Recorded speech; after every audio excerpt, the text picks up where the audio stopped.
राधे राधे, जय श्रीमन नारायण, हरे कृष्णा। आज हम सुनेंगे पुरुषोत्तम मास महात्म अध्याय 27। तो चलिए मन में भगवान पुरुषोत्तम का ध्यान करते हुए कथा को शुरू करते हैं। श्री नारायण बोले, इस प्रकार कहकर मौन हुए मुनीश्वर वाल्मीकि मुनि को सप्त पत्नीक राजा धृतधन्वा को नमस्कार किया और प्रसन्नता के साथ भक्ति पूर्वक पूजन किया। उस राजा धृतधन्वा से की हुई पूजा को लेकर आशीर्वाद देते हुए, तुम्हारा कल्याण हो, पापों का नाश करने वाली सरयू नदी को मैं जाऊंगा। इस प्रकार हम दोनों को इस प्रकार बात करते सायंकाल हो गए। यह कहकर मुनि श्रेष्ठ वाल्मीकि मुनि शीघ्र चले। राजा धृतधन्वा भी सीमा तक वाल्मीकि जी को छोड़ने के लिए गए। उसके बाद अपने घर लौट आए। घर जाकर अपनी गुण सुंदरी नामक सुंदरी स्त्री से बोला।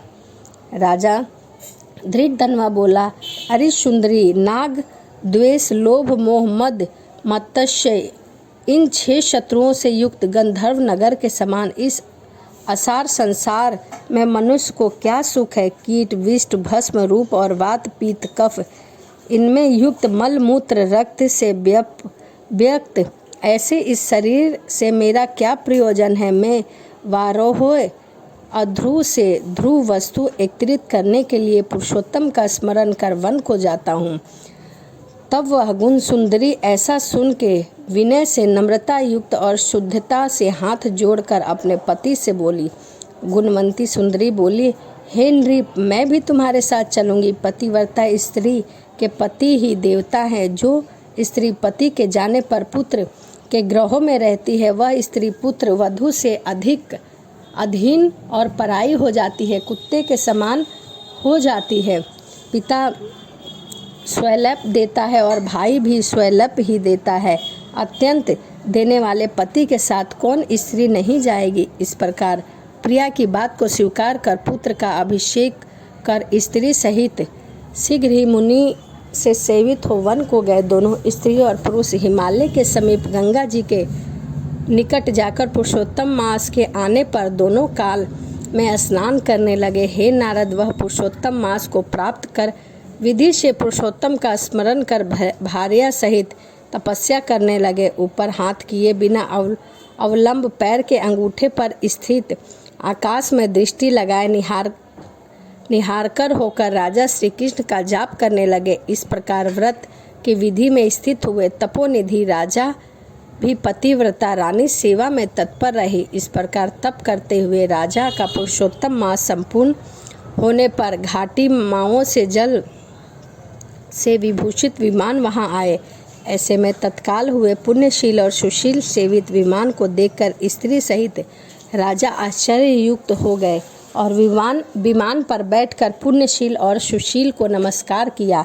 पुनः वे स्त्री सहित राजा को विमान में बैठने की आज्ञा दी। स्त्री सहित राजा विमान में बैठे हुए सुंदर नवीन शरीर धारण कर तत्काल गोकुल को गए। इस प्रकार पुरुषोत्तम मास में तप करके भय रहित लोक को प्राप्त होकर हरि के निकट आनंद करने लगे। और पतिव्रता स्त्री भी पुरुषोत्तम में तप करते हुए पति की सेवा कर उस लोक को प्राप्त हो गई। श्री नारायण बोले, हे नारद, मेरी एक जीवा है, इस समय इसका क्या वर्णन करूं। इस पृथ्वी पर पुरुषोत्तम के समान कुछ भी नहीं है।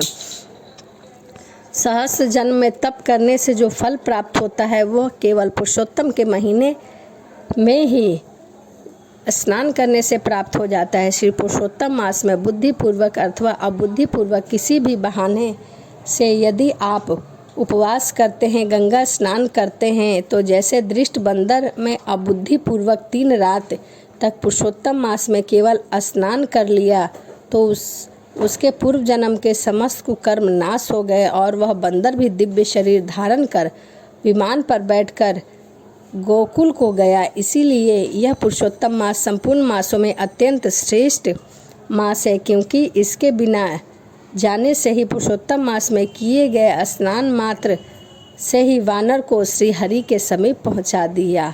श्री पुरुषोत्तम मास का सेवन जो नहीं करते हैं, वे महामूर्ख है। वे धन्य हैं और कृतार्थ हैं, उनका जन्म सफल हो गया। जो पुरुष पुरुषोत्तम मास का विधि के साथ स्नान, दान, जप, हवन उपासना पूर्वक सेवन करते हैं। नारद मुनि बोले, वेद के समस्त अर्थों का साधन करने वाला मनुष्य शरीर कहाँ गया, परंतु यह वानर भी व्यास से पुरुषोत्तम मास का सेवन कर साक्षात मुक्त हो गया है। तपोनिधि, संपूर्ण प्राणियों का कल्याण के नियमित मुझसे इस कथा को कहिए। इस वानर ने 3 रात्रि तक स्नान कहाँ किया, कैसे किया और क्या आहार करता था, उत्पन्न कहाँ हुआ, कहाँ रहता था और पुरुषोत्तम मास में व्यास से उसको क्या पुण्य हुआ, यह सब विस्तार से मुझे कहिए। आपसे कथा अमृत श्रवण करते हुए मुझे तृप्ति होती है। श्री नारायण बोले, कोई केरल देश का अत्यंत लालची, शहद की मधुमक्खियों के समान धन से प्रेम रखने वाला, सर्वदा धन के चयन करने में तत्पर रहने वाला ब्राह्मण रहा करता था। उसके कर्म से लोक में कर्दय नाम से प्रसिद्ध था। उसके पिता ने भी प्रथम उसका नाम चित्र शर्मा रखा था। उस कर्दय के सुंदर अन्य सुंदर वस्त्र का किसी समय उपभोग नहीं किया। उस कुबुद्धि ने अग्नि में आहुति, पितरों का श्राद्ध तक नहीं किया था, यश के लिए कुछ भी नहीं किया और आश्रित वर्ण का पोषण किया। अन्याय से धन को इकट्ठा कर पृथ्वी में गाड़ दिया। माघ मास में उसने कभी तिलदान नहीं किया, कार्तिक मास में उसने कभी भी दीपदान नहीं किया और ब्राह्मणों को भोजन कभी भी नहीं कराया। न ही उसने बैसाख में धन्य का दान दिया और व्यतीत पात योग्य में सुवर्ण का दान नहीं दिया, वैधृत योग्य में चांदी का दान नहीं दिया और यह सब दान कभी सूर्य संक्रांति काल में नहीं दिया। चंद्र ग्रहण, सूर्य ग्रहण के समय न जाप किया और न ही अग्नि में कभी उसने आहुति दी। सर्वद नेत्रों से आंसू भरकर दिन वचन कहा करता, वर्षा आयु आतप से दुखी, दुबला और काले शरीर वाला वह मूर्ख सर्वदा धन के लोभ में पृथ्वी पर इधर से उधर घूमता रहता था।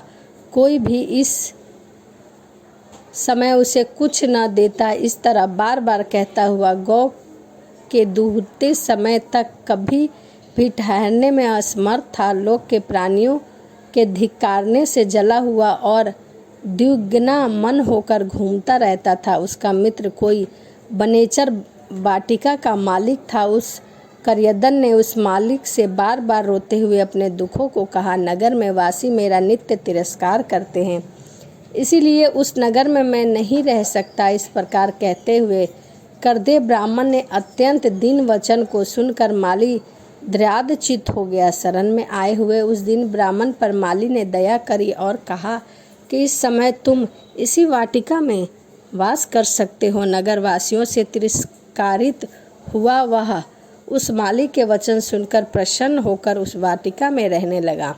नित्य उस माली के पास वास करता और उसकी आज्ञा का पालन किया करता था। इसीलिए उस कर्दे ने माली से दृढ़ विश्वास किया और उस कर्दे ने अत्यंत विश्वास होने के कारण माली ने उस कर्दे ब्राह्मण को अपने से छोटा बगीचे का मालिक बना दिया। इसके बाद उस माली ने यह निश्चय किया कि कर्दे हमारा आदमी है, इसीलिए वाटिका की चिंता को छोड़कर राज मंदिर का सेवा करने लगा। राजा के यहाँ उस माली को बहुत कार्य रहता था, इसीलिए वह पराधीनतावश वाटिका की ओर कभी नहीं गया। वह अत्यंत दुर्लभ करियद उस वाटिका के फलों को आनंद से अच्छी तरह भोजन करता और लोभवश बचे हुए फलों को बेच दिया करता था। निर्भय पूर्वक उस बगीचे के फलों को बेचकर वह धन स्वयं रख लिया करता था। जब माली पूछता तो उससे वह झूठ बोल दिया करता था कि नगर में फिरता फिरता भिक्षा मांगता मांगता और खाता खाता तुम्हारे वन की रक्षा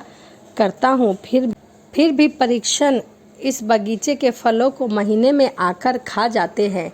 देखिए, मैंने कुछ खाते हुए पक्षी को अच्छी तरह से मार डाला है और यहाँ चारों तरफ उन पक्षियों के मांस और पंख गिरे पड़े हैं।